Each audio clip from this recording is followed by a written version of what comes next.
Corpo de Bombeiros do Rio, sou médico também. Eu sou médico do Corpo de Bombeiros. Queria fazer uma pergunta para o coronel.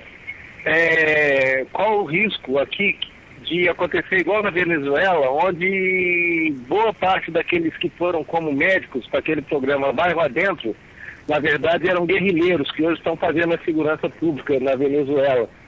E que já tem até general cubano mandando no exército da Venezuela. Qual o risco disso acontecer aqui com a gente, aqui no Brasil? Certo, obrigado pela sua pergunta. Eu vou liberar a linha para algumas pessoas ligarem.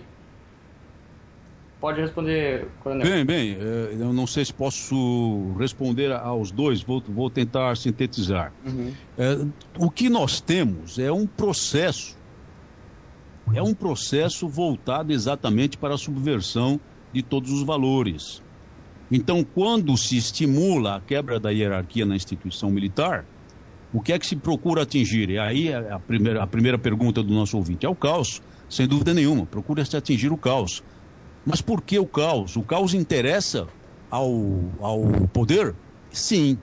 O caos interessa ao poder, um poder estabelecido que já tenha força suficiente, porque é a partir do caos que, repito, se pode tentar o empalme completo do poder. E aí o estabelecimento de um novo poder com toda a brutalidade necessária, com todo o processo ditatorial necessário para conservá-lo por décadas e décadas, apesar de possíveis oposições e sufocando a oposição. E tudo isso caminha com outros processos de infiltração. Lotar o país de médicos cubanos não é, como o governo alega que é, cuidar, interessar-se pela saúde da população.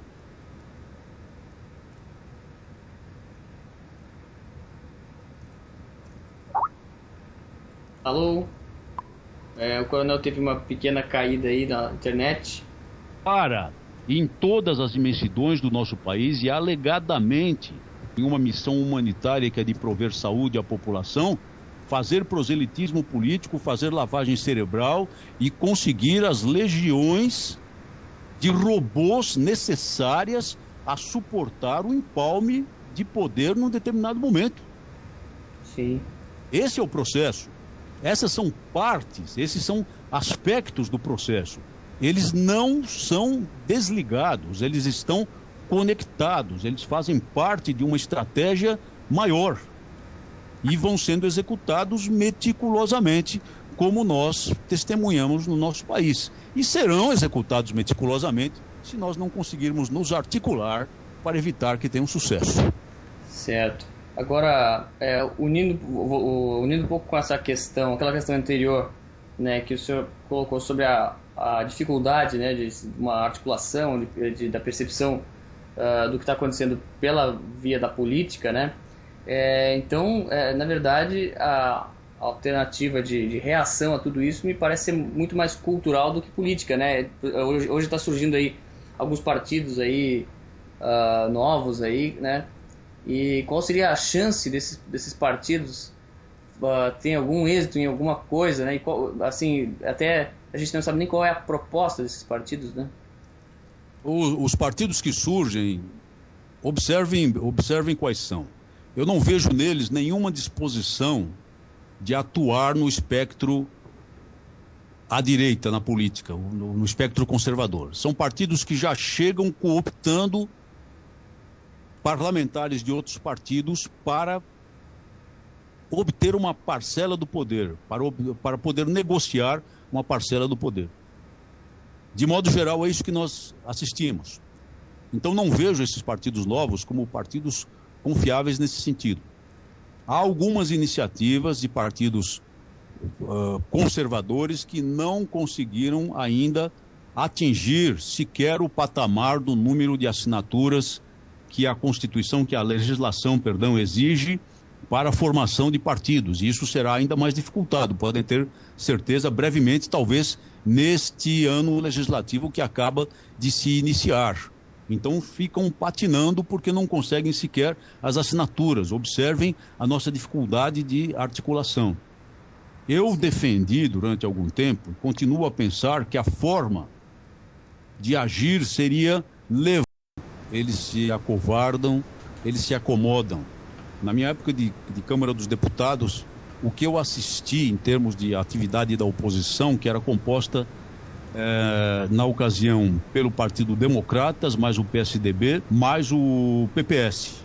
O PPS é derivado do Partidão, né? É derivado do Partido Comunista Brasileiro, mas era oposição.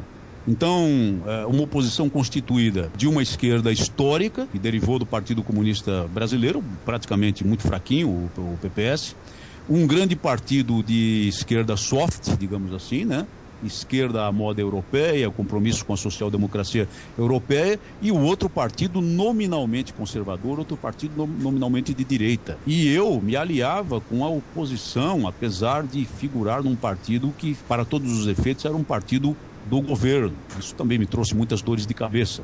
Mas o que eu assisti de concessões e de acordos feitos por essa oposição na Câmara dos Deputados é uma coisa de arrepiar os cabelos. As conveniências acabam mandando e acabam fazendo com que valores, fundamentos, sejam simplesmente esquecidos, sejam atirados para um cantinho, quem sabe para ser resgatados daqui a pouco, quando a situação for mais favorável, quando estão em jogo interesses menores de partidos e dos seus componentes. O caso a que me referi de rejeitar o rótulo de conservador é do deputado Magalhães, herdeiro político do ex-governador de Minas Gerais, representa uma família fortíssima, muito influente na política da Bahia, um jovem bastante brilhante, mas que rejeitou o rótulo de conservador como se aquilo fosse uma chaga variólica em sua pele. Ora, o que ele está fazendo então num partido conservador?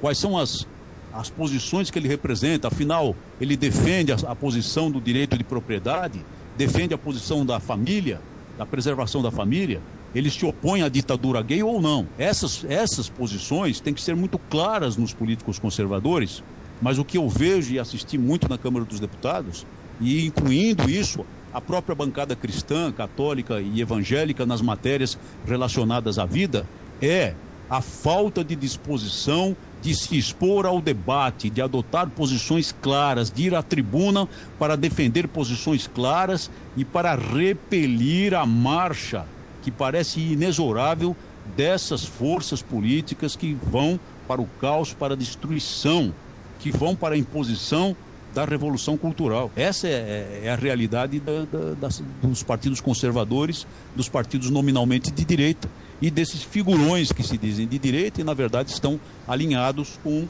o atual poder. Vejam o caso do Partido Progressista, PP, que tem como figura de proa, sempre há muitas décadas tem como figura de proa, um político muito conhecido, muito controvertido no país, Paulo Maluf. Ora, Paulo Maluf e as pessoas que estão nesse partido, que é o partido do deputado Bolsonaro, o único que mantém ainda a combatividade. Essas pessoas, é claro que ninguém vai dizer que são esquerdistas, comunistas, socialistas, em absoluto não. No entanto, era um partido da base governista e foi, durante os meus 20 meses de Câmara dos Deputados, o partido mais caninamente fiel ao governo, cuja atuação eu assisti na Câmara dos Deputados. Só vi uma ocasião esse partido votar contra o governo, e isso porque era numa matéria que, como eu disse, não tem corte governo-oposição, uma matéria que interessava muito mais aos deputados do partido do que propriamente as posições ideológicas, ao estatuto e ao programa partidário. É com esse quadro que nós convivemos. Então nós estamos, efetivamente, numa situação bastante inferiorizada politicamente, sem dúvida nenhuma. E temos muito o que fazer, muito o que trabalhar para encontrar uma saída. É isso aí, vamos